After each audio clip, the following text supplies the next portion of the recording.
Hey everyone, I'm going to try and explain everything I can about forms in about 8 minutes. To create a form element, we'll need a pair of form tags. There's an opening form tag and a closing form tag, and depending on the user input that you need, there is an input element, and you can set the type attribute to whatever you need. Let's say we need some text from a user like a first name. Within our form, there is a text box where we can enter in some user information, so we should probably let the user know what we want them to type in. I will precede this input element with a label. Let's say first name, and a user can type in their first name. Now it is considered good practice to fill out a for attribute within the label, and set this to whatever you want. Let's say fname. And within the associated input element, I will set the ID also equal to fname, whatever's within the for attribute.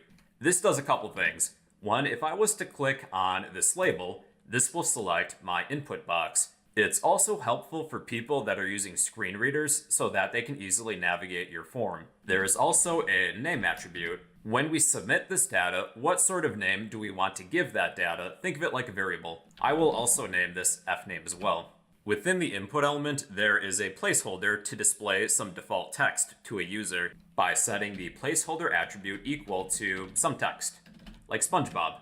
So if I was to click within this input field and type something, that will get rid of my placeholder. Let's create an input field for a last name, and really we can just copy this and make a few changes to it. So copy both the label and the input element.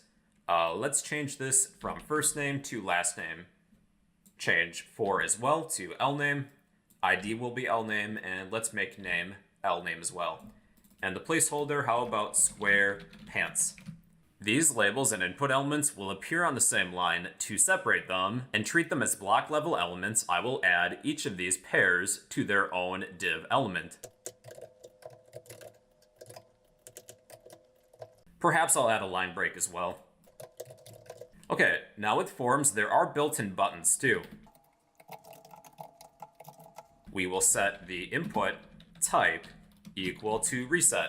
So if I were to type in some text and click reset, that will reset whatever's within my form. And there is a submit button as well. I will set the type equal to submit. So currently our data doesn't have any place to go to. So if I were to click the submit button, this data is not going to go anywhere. So if I need to send this data to a page, I will list that page within the action attribute of my opening form element. So we'll need the help of a dynamic programming language, PHP for example. We're not going to focus on functionality in this video, but rather the structure of a form. So if I need to send this to a PHP page, I will list that PHP page within the action attribute. There is also an associated method attribute. Two common values are get and post.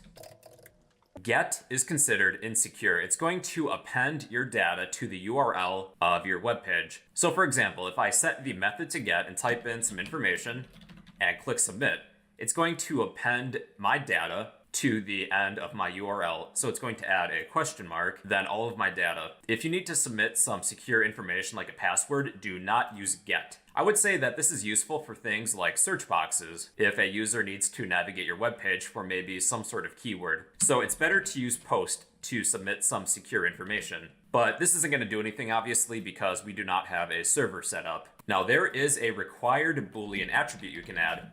If somebody needs to submit some information, they are required to fill out any input elements that have this Boolean attribute of required. So if I just attempt to submit this without typing in anything, there is a small pop-up box that says, please fill out this field.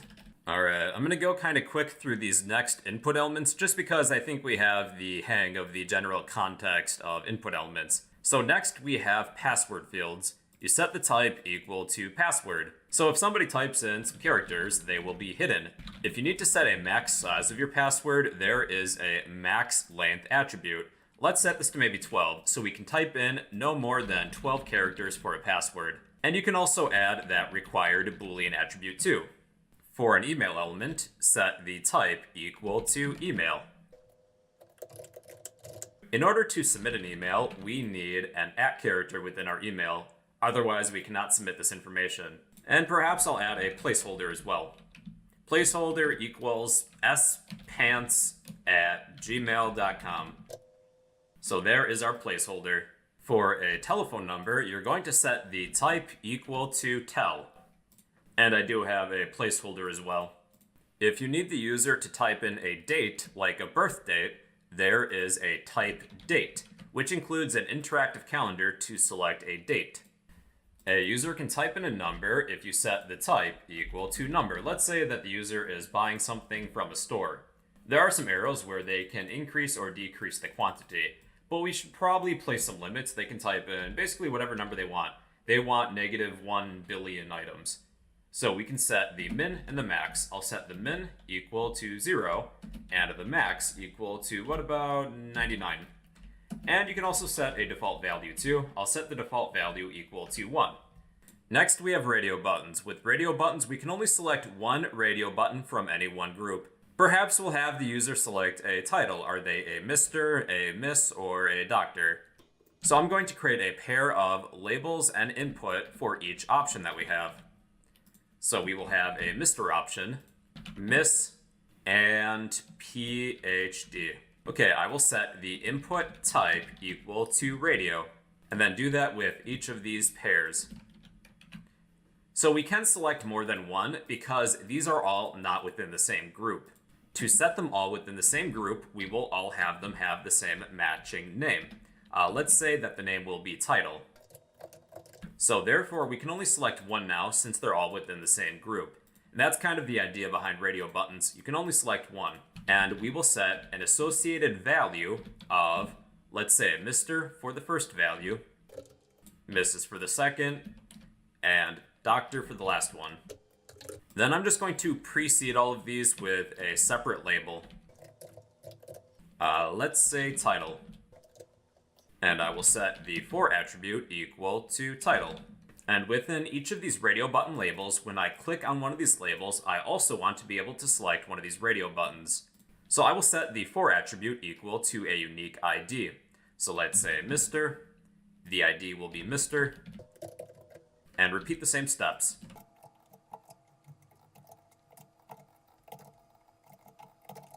Okay, so when we click on these labels, we should be able to select our radio buttons. Nice.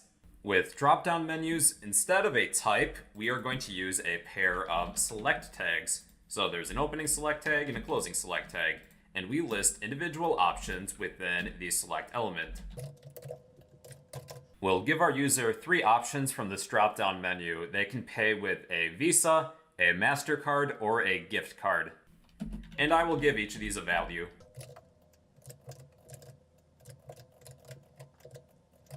Okay, we now have a payment field, and the user can select an option from this drop-down menu.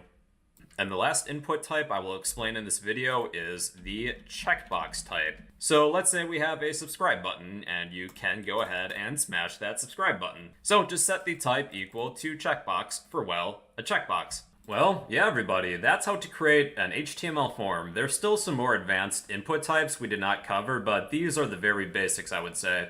If you found this video helpful, please remember to smash that like button, leave a random comment down below, and subscribe if you'd like to become a fellow bro.